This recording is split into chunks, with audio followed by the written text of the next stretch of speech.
All welcome back to Swathi Naveen vlogs. ఈ వీడియోలో అయితే ది ఇండస్ వ్యాలీ కుక్వేర్ వాళ్ళ దగ్గర నుంచి తీసుకున్న ఒక కాంబో సెట్లో వచ్చిన ప్యాన్స్ని క్లీనింగ్, మెయింటెనెన్స్, సీజనింగ్ ఇవన్నీ అయితే చూసేద్దాం. ఈ కాంబో సెట్ అన్బాక్సింగ్ చేస్తున్నప్పుడు నాకు చాలా బాగా నచ్చింది, ఎందుకంటే ఎక్స్పెక్ట్ చేసిన దానికంటే కూడా చాలా బాగా వచ్చాయి. ఇక్కడ మీరు చూస్తున్నట్టుగా ఈ కాంబో సెట్లో ఒక ఫ్రైయింగ్ ప్యాన్, ఒక కడాయి, ఇంకా దోశ ప్యాన్, దాంతోపాటు కాంప్లిమెంటరీగా చిన్న తాలింపు వేసుకునే ఫ్రైయింగ్ ప్యాన్ కూడా ఇచ్చారు. దాంతోపాటు సిలికాన్ హ్యాండిల్ గ్రిప్స్ కూడా ఇచ్చారు దోశ ప్యాన్కి పెట్టడానికి. వీళ్ళ క్వాలిటీ చూస్తున్నారు కదా, ప్రోడక్ట్ ఇది ఎంత బాగుందో. వీళ్ళు ఆల్రెడీ సీజనింగ్ చేసే ఇస్తారంట. సో మనం ఫస్ట్ టైం సీజనింగ్, క్లీనింగ్ చేసేటప్పుడు మనకు కొంచెం ఈజీ అవుతుంది.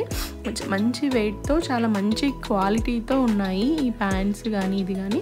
నేను ఆల్రెడీ యూజ్ చేసిన తర్వాతే ఈ వీడియోని పోస్ట్ చేస్తున్నాను. చిన్న ప్రాబ్లం, ఈ తాలింపు వేసుకునే దాన్ని ఇది సరిగ్గా స్టవ్ పైన కూర్చోదు. ఈ హ్యాండిల్ వెయిట్ ఎక్కువ ఉండడం వల్ల పడిపోతూ ఉంటుంది. అది తప్ప ఈ దోశ ప్యాన్ కానీ, ఫ్రైయింగ్ ప్యాన్ కానీ, కడాయి కానీ చాలా సూపర్గా ఉన్నాయి. యూజ్ చేసేటప్పుడు చాలా ఈజీగా అనిపించింది అండ్ హెల్దీ కూడా కదా.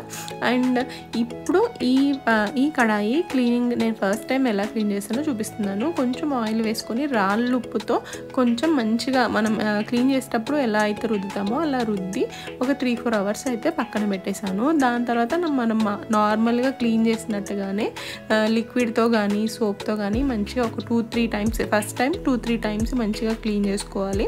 క్లీన్ చేసుకున్న తర్వాత కొంచెం తడి అదంతా ఆరిపోయేటట్టు తుడిచినా పర్లేదు, ఆర్ ఎండలో పెట్టినా పర్లేదు.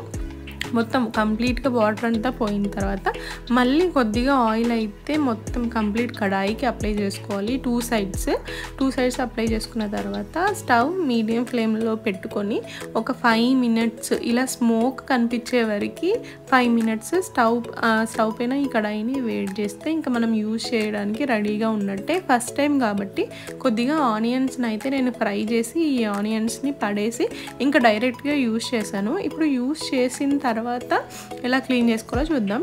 దీంట్లో అయితే కర్రీ చేశాను. కర్రీ చేసిన తర్వాత సర్వింగ్ బౌల్లోకి తీసుకున్న తర్వాత ఈ కడాయిలో ఒక 5 మినిట్స్ వాటర్ వేసి పక్కన పెట్టేయాలి. తర్వాత ఇంకా క్లీనింగ్ యాజ్ యూజువల్ వాటర్తో ఒక్కసారి క్లీన్ చేసుకుని తర్వాత సోప్తో కానీ, లిక్విడ్తో కానీ ఒక 2-3 సార్లు వాష్ చేసుకొని తడంతా పోయే వరకు ఆరబెట్టుకున్నా, తుడుచుకున్నా పర్లేదు.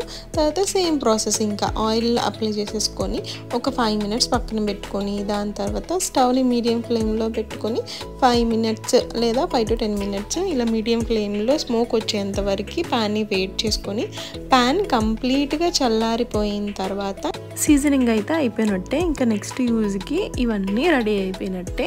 సో చూసారు కదా ఎంత సింపుల్ క్లీనింగ్, సీజనింగ్ ఇదంతా.